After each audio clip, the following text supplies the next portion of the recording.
La scène politique ivoirienne connaît un nouvel épisode marquant à la suite de l'invalidation de la candidature de Laurent Gbagbo à l'élection présidentielle du 25 octobre prochain.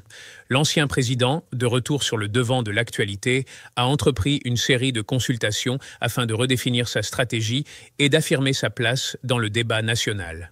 Dans ce contexte, une rencontre symbolique avec Pascal Afine-Guessant, président du Front populaire ivoirien, FPI, attire particulièrement l'attention puisqu'il s'agit de leur premier échange officiel depuis le retour de Gbagbo en Côte d'Ivoire en juin 2021. Je vous laisse regarder cette vidéo de Gbagbo Koné. Alors, camarades peuple d'Afrique, peuple de Côte d'Ivoire, citoyens du monde, mes chers frères et sœurs, peuple de l'Iptako Groupement, peuple de France. Ah, Yoromani, on dit le 10, c'est un 10. Frère, le président Laurent Gbagbo a pris les choses en main.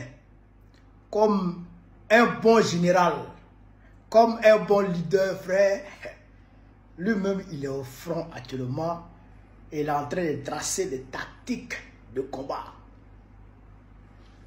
Frère, on ne peut pas échouer.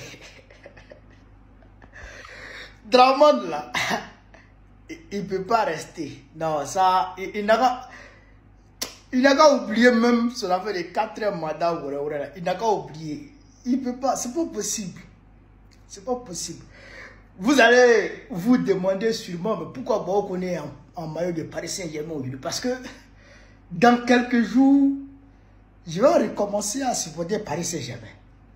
En réalité, c'est à cause de Macron, moi, j'ai arrêté de supporter Paris Saint-Germain. Dans quelques jours, les Français, ils nous ont fait plaisir aujourd'hui. Dès 6 heures, ils ont commencé à fermer les périphes. Périphes extérieurs, périphes intérieurs, les routes nationales, ils ont commencé à tout bloquer, tout barricader. Frère, policiers même fuient. Ils ont giflé. Ils ont giflé le policier.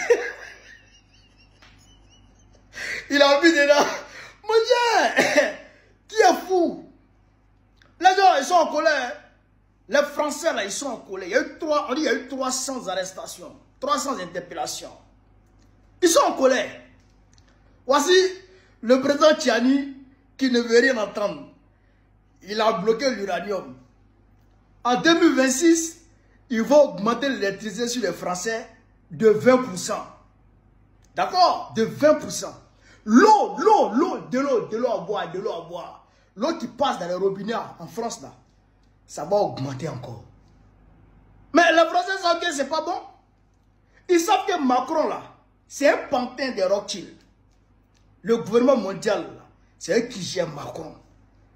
Donc, les plus riches, là, c'est eux qui sont en train de pomper la France. Donc, les Français, ils ne sont pas prêts. Ils disent qu'ils ne peuvent pas laisser leur pays va devenir comme ça. Il faut qu'ils se battent pour leur descendance. Il faut qu'ils se battent pour la progéniture. Il faut qu'ils se battent pour les petits-enfants. Donc, ils sont dans les rues. Ils disent que ça, là, ce mouvement-là, ils vont continuer jusqu'à la chute de Macron. Et Macron, il a nommé hier Bruno, Sébastien Lecornu comme Premier ministre. Il pensait que ça allait calmer les choses. Mais ils ne sont pas prêts, ils sont dedans. Ils disent qu'ils vont chasser Macron. Mais pendant ce temps, le président Gbagbo, il a appelé le GPS. Viens en causer. Ils ont causé. Après, il a appelé le président EDA. Venez en causer. Ils ont causé. Il a appelé frère Afine-Guessant, le FPI. Venez en causer. Ils ont causé. Dans quelques jours, le vieux lui va parler. Il va parler. Frère, ce qui n'est pas possible là, c'est pas possible.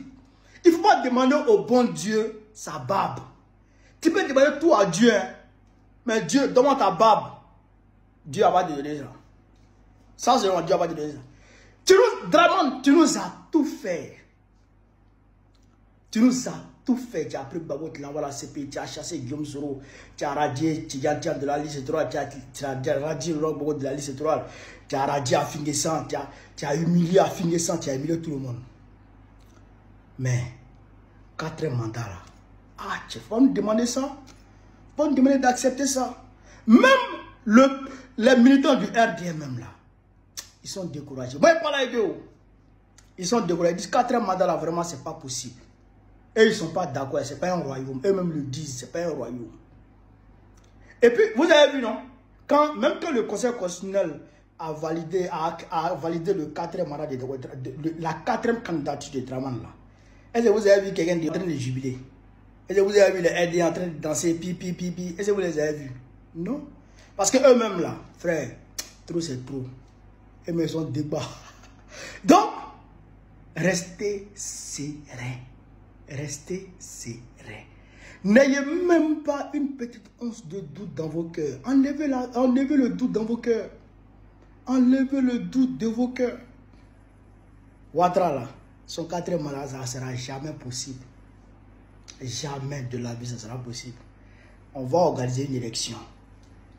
Ça sera matin ou le soir, en tout cas. Il y a une élection libre à laquelle tous les Ivoiriens vont participer. Et puis le peuple va choisir qui il veut. Voilà. Ça sera matin ou le soir, mais en tout cas, il y aura élection inclusive. Draman ne sera pas candidat. Voilà. Donc restez tranquille. Je ne vais pas vous dire beaucoup. Je ne peux pas vous en dire plus. Mais ce que je vous dis là, restez mobilisés et restez sereins. Je voudrais faire un clin d'œil à nos amis du côté du Népal.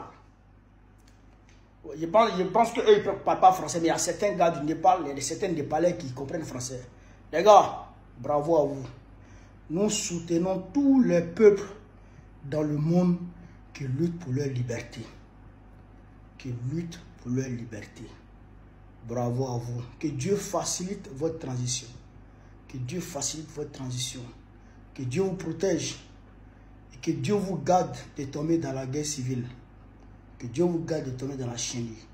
Que Dieu vous donne, que Dieu oint parmi vous quelqu'un qui puisse prendre en compte les aspirations du peuple et puis gérer le pays en fonction de ce que le peuple souhaite.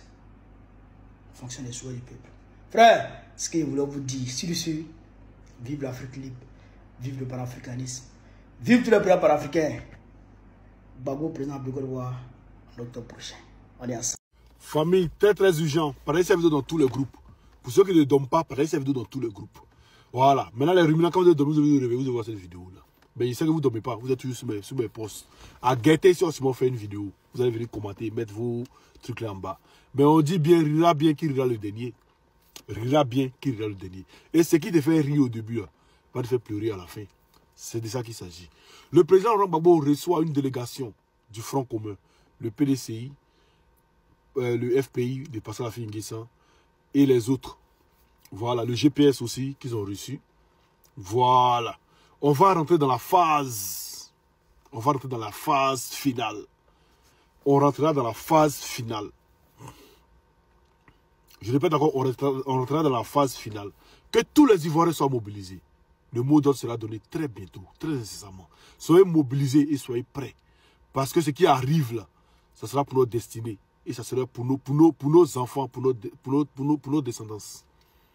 Apprêtez-vous à recevoir le mot d'ordre. Portez vos léquets partout où vous êtes. Mettez vos maillots partout où vous êtes. Apprêtez-vous. Tous ceux qui peuvent créer les cocktails Molotov, créez. Tous ceux qui peuvent se défendre, défendez-vous. Ce qui va arriver là, ça sera très limpide. Ça sera très limpide. Les mots d'ordre arrivent incessamment. Parlez cette vidéo dans tous les groupes. Et puis on est ensemble. À demain les gars. Famille, je vous donne cette information en exclusivité. Oui, l'ex-président Papa Laurent Gbagbo reçoit à l'instant T là, je vous parle actuellement, là où je suis en train de faire cette vidéo là. Famille, comme vous le pouvez voir sur les images, incroyable mais vrai. Ça c'est Affi N'Guessan que vous voyez comme ça dans la main de Papa Laurent Gbagbo. Incroyable mais vrai. Ce qu'on disait depuis là, en train de enfin c'est réalisé. On dit mettez des problèmes personnels à côté. Laissez les problèmes personnels à côté et allez droit au but, allez ensemble pour faire le combat. Parce que si vous venez en rang dispersé, ça ne va pas marcher. Bref, je ferme la parenthèse. À l'instant là, je suis en train de vous parler là. Papa Laurent Gbagbo reçoit le FPI, le PDCI, RDA. En tout cas, beaucoup de partis politiques sont en train d'être reçus actuellement là par l'ex-président Papa Laurent Gbagbo. Qu'est-ce qui va sortir de cela? Quelle serait la décision qu'ils vont prendre? En tout cas, nous restons concentrés et ne vous inquiétez pas, je suis à l'affût de tout ce qui sortira de là. Restez connectés. Surtout, c'est ici et nulle part ailleurs. Cette rencontre entre Laurent Gbagbo et Pascal Afine-Guessant apparaît comme un tournant politique, tant par sa portée symbolique que par les perspectives qu'elle ouvre au sein de l'opposition ivoirienne. En écho à la démarche de consultation entamée par l'ancien président, ce face-à-face témoigne d'une volonté de recomposition et de rapprochement au sein du camp progressiste. Reste à savoir si ce rapprochement sera en mesure de dépasser les rivalités passées pour peser sur le climat électoral et redessiner l'avenir politique du pays. Alors merci beaucoup à tous ceux qui ont suivi jusqu'à la fin. N'hésitez pas à donner vos avis dans les commentaires et à vous abonner. On se retrouve très bientôt pour une nouvelle publication.